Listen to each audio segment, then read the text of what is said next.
Yeah, you got off to a little bit of a slow start and looked like you weren't really thrilled with the threes weren't going in. What got it going in the second half for you, or a little later in the game? Just keep shooting. Try not to ever overthink or dwell on some tough shooting situations, especially, the pressure they were trying to apply early in the game, and they were all over the place, defensively. So just stick with it, wear them down, know I get some good looks, stay confident, try to do what I always do. Jimmy used the term mediocre the other night when kind of describing you. I think, that was somewhat record based, right? You're 23 and 19, but I'm just curious, I think you won like 10 of 14. How believable to you is this stretch that it's really kind of like turning here? I was just telling them out there, like Coach Bob McKillop always used to say, peacock today, feather duster tomorrow.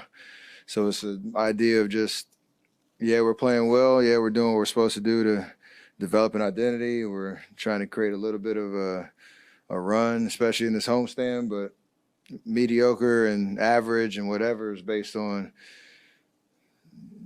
a consistent run of just never being able to really get a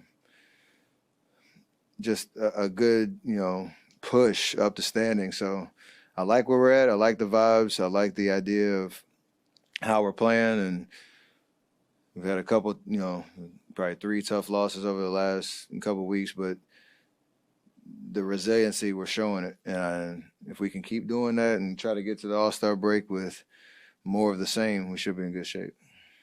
Steph, it seemed like you and Jimmy run a lot of the pick and roll tonight. Sometimes he was a screener, sometimes he's a ball handler. Just what makes him so effective in that play when you two run it? Nobody can speed him up. He's very comfortable with the ball in his hands, whether he's trying to score, get in the paint, and play make and get other guys shots. And he's just physical.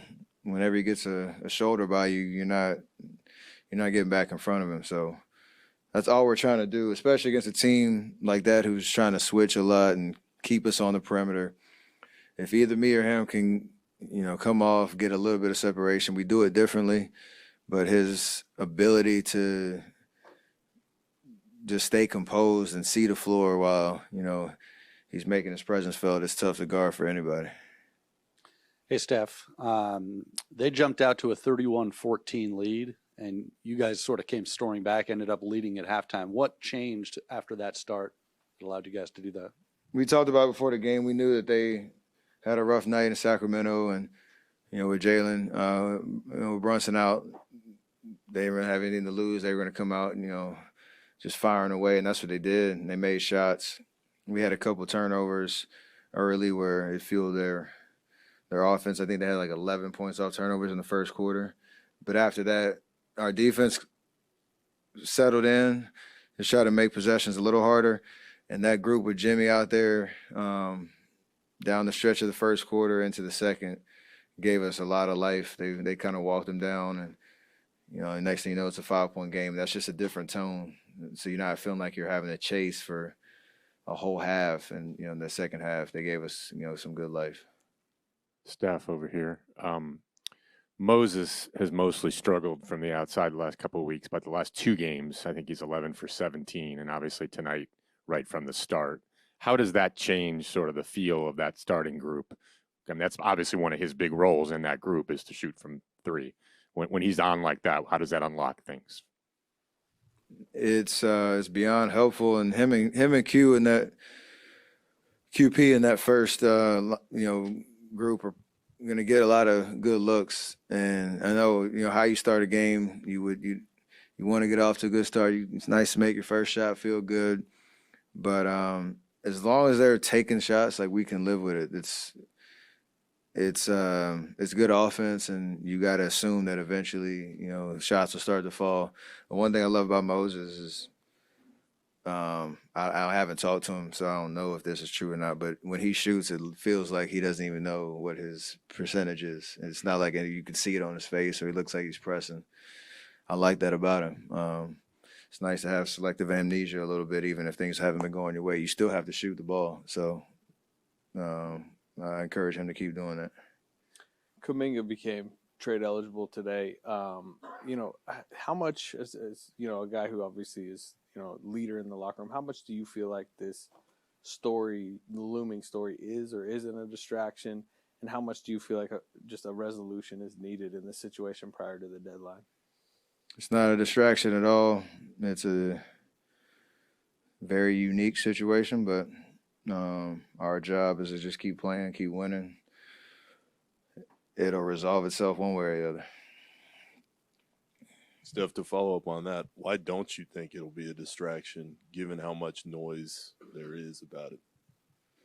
You've been around for the last 3-4 years. We've done it this whole time, so very, very well trained in this area to just play basketball. Did you talk to him at all the last couple of days? Not specifically about that, no. Steph, to Moses' question, it looked like there was even an ATO literally called for him. He's going all the way around. I think maybe one time when he was hot, you were almost pointing for him to take it, seemed like. Is there some kind of emphasis like Moses, yeah, take it, you know, and especially if he's hot, you're almost saying, this is fine, you know, almost like a Clay situation. You just go take the shot.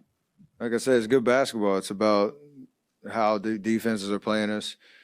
Most of the time, they're not hugged up on him. So if we can set screens for him, or like that play was a flare for him coming off into space, and it was a great shot. He got his. I threw like an arcing bouncing pass, and he got his feet set and knocked it down. Or if it's random action, I'm able to set a pin in for him. Like, you got to be able to take that to soften the defense up and keep him honest, no matter how you've been shooting. And then obviously when he gets hot, that's when the vibes are flowing and you're looking for him. Steph, tonight was the third time you had on Sabrina's. Is there a reason why it's the third time? Do you like performing in the shoe or just showing support to her?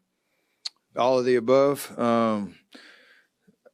I've tried to kind of condense the type of shoes I'm wearing on the court. Just the more you get into it, you kind of want to have a little bit of consistency, even though I've been trying a bunch of different stuff. But yeah, they're great shoes. Obviously, I like her story, the friendship, the whole deal. So I love being able to support her out there on the court.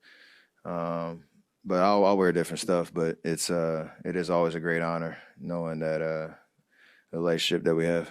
And WNBA fans were really excited to see that Angel Reese and Asia Wilson are going to be GOATs in your new movie. What went into that decision to have them as part of the movie? And in general, how did you decide who would be GOATs in the movie?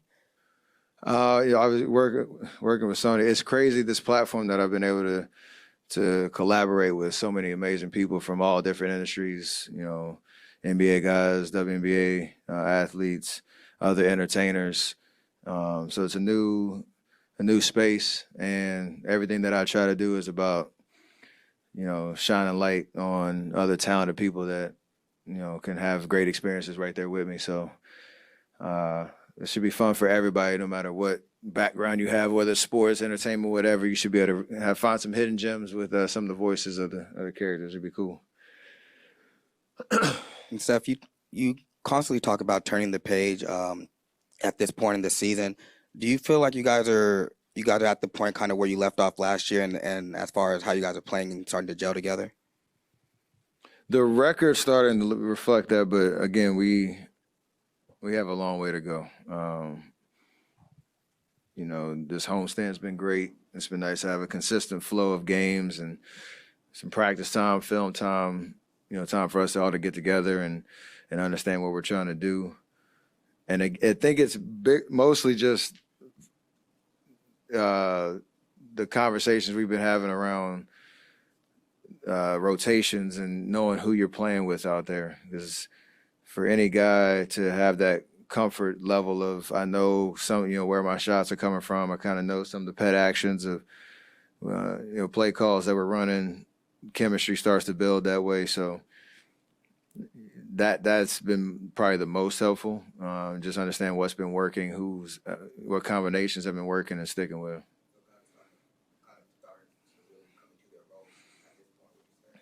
Yes, because we're still playing 11 guys. You know, I know Guy got hurt tonight, but 11 guys are playing, you know, at least 10 to 15 minutes. So that does matter over the course of 48. Steph, what does it mean to see your dad get his jersey retired in Charlotte? Special, special, special. Curry name, and especially in Charlotte, we call him the originator because when the expansion draft happened in '88, and our family moved there and set up shop, and he was a part of the original Hornet team, and was the last original Hornet to leave. Was all-time leading scorer in franchise history for a while until Kemba came through. So, Bobby Phills is up in the rafters, and that's the one jersey for a great reason. But for my pops to be, the first athlete that, gets his jersey up there in this way is unbelievable. And the way that they did it, he's been a part of the franchise, since he's been done as a ambassador for the team and a, color commentator for over a decade, and it's rare you get to see that man shed some tears too. So it's pretty special the way that they surprised him. I'm looking forward to March to show him some love. What did you think of Brandon's game tonight, and what have you made of the trajectory of his season? His game was unbelievable. We encourage him to be aggressive, especially if he has shots, take them, knock them down. He always makes winning plays, whether it shows up in points or not, but we need him to score too when he's, got those opportunities, and play with confidence, shoot with confidence. He made a tough, sidestep into the shot clock three, the post up on the left, and he was attacking downhill, getting to the paint. So decisiveness and aggressiveness with him, especially offensively, he's going to do everything else great. And tonight he showed how capable he is. We love to see that. You think you're going to be able to make the Dell retirement? Oh, and for sure.